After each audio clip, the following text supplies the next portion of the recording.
Olha só que situação. Já pararam para pensar que caçar e matar um animal silvestre no Brasil pode, em certas circunstâncias, não ser considerado um crime? Parece um absurdo, né? Pois hoje a gente vai mergulhar num caso real que bagunça um pouco as nossas certezas sobre lei e meio ambiente. E tudo isso por causa de um princípio jurídico bem específico. Bom, a pergunta que está aí parece ter uma resposta meio óbvia, certo? A gente tem uma legislação ambiental justamente para impedir esse tipo de coisa. Mas no mundo do direito, o caminho mais curto nem sempre leva à resposta final. E esse caso que vamos ver é a prova viva disso. E aqui vem o ponto de virada da história. A resposta do tribunal para esse caso específico foi um não. Isso mesmo, os réus foram absolvidos.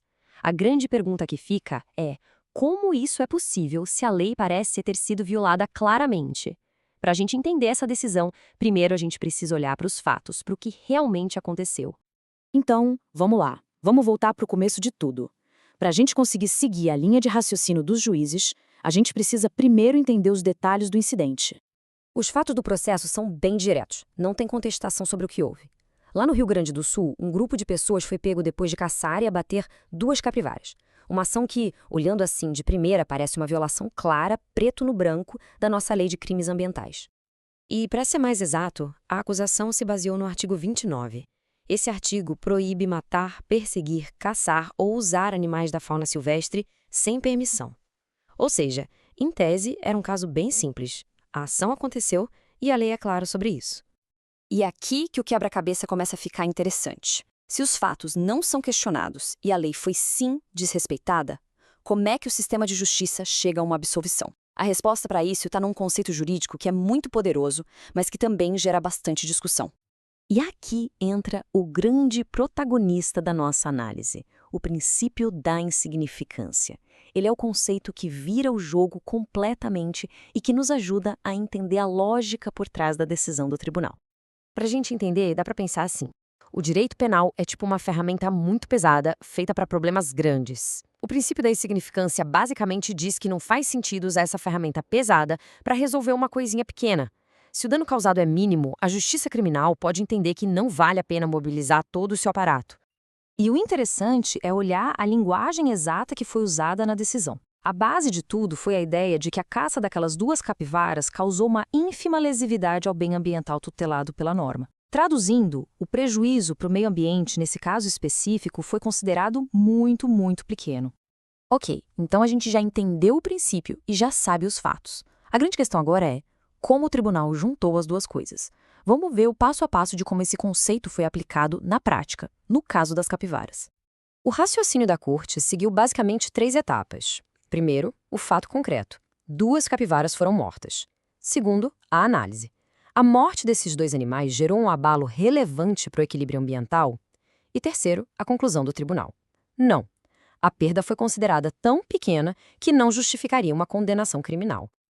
Ah, e um ponto muito importante. Essa decisão não foi tirada da cartola, não foi algo que um juiz decidiu sozinho por conta própria. O tribunal estava, na verdade, seguindo o que a gente chama de jurisprudência, ou seja, decisões anteriores do Superior Tribunal de Justiça, o STJ, que é uma corte superior. O STJ já tinha indicado que esse princípio podia sim ser usado em crimes ambientais, contanto que cada caso fosse analisado individualmente. E essa tabela resume o desfecho legal. O recurso da defesa, os chamados embargos, foi aceito. E o resultado final, a absolvição. Para a lei, é como se o crime não tivesse tido importância suficiente para merecer uma punição. Certo, o caso foi resolvido. Mas, na prática, o que essa decisão significa? Qual é o recado que ela passa sobre a proteção do meio ambiente no Brasil? É muito fácil olhar para essa decisão e tirar a conclusão errada. Então vamos deixar claro, isso não é um passe livre para caçar. Não quer dizer que a lei ambiental foi revogada ou enfraquecida.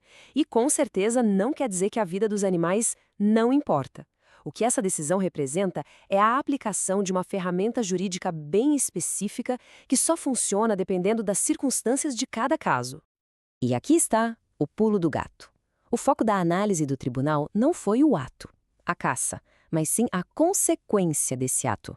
A pergunta central não foi eles caçaram, mas sim a caça deles causou um dano relevante para o ecossistema? E para o tribunal, a resposta foi não. E isso tudo acaba nos deixando com uma pergunta muito maior. e bem mais complicada. Se a perda de 2 capivaras é insignificante e a de 3, ou de 10? E se fosse uma espécie um pouco mais rara? Onde exatamente a gente, como sociedade e o sistema legal, devem traçar essa linha? Esse é um debate que continua em aberto e é fundamental para o futuro da nossa proteção ambiental.